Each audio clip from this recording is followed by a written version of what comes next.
पहा मित्रांनो, कसा गहू दिसतोय.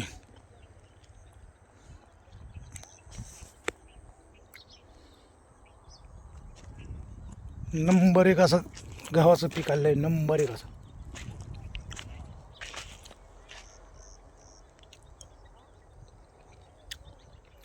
गहू आता पोटऱ्यात आलेला आहे.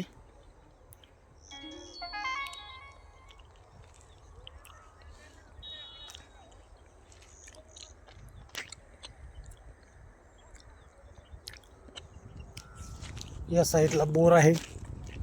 बोरवेलचं पाणी भरपूर आहे.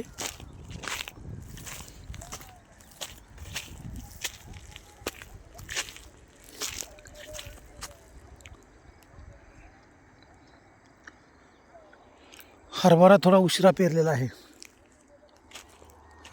या ठिकाणी मेथी केलेली आहे.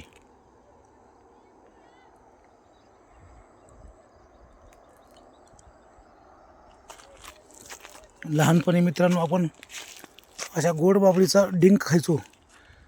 आता आपण बघूया कुठं आहे का डिंक खाण्यासाठी.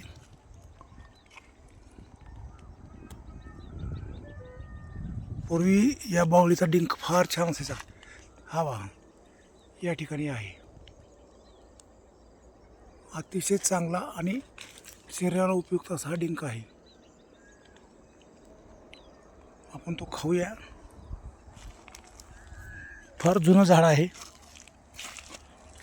बाबळ म्हणलं आणि बाबळीचा डिंक म्हणलं की अतिशय उत्कृष्ट असा राहतो, चिकट राहतो.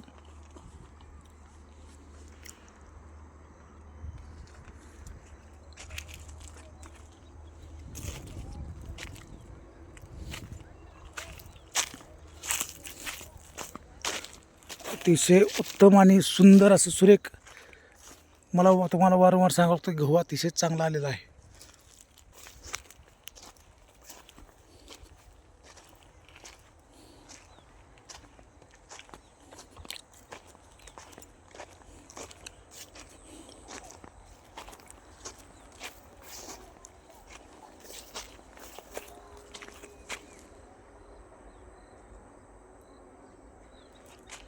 या ठिकाणी आमचे गोड बोर आहे.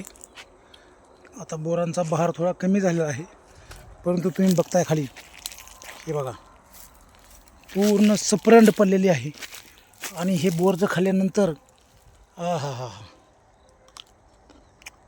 अतिशय गोड आहे.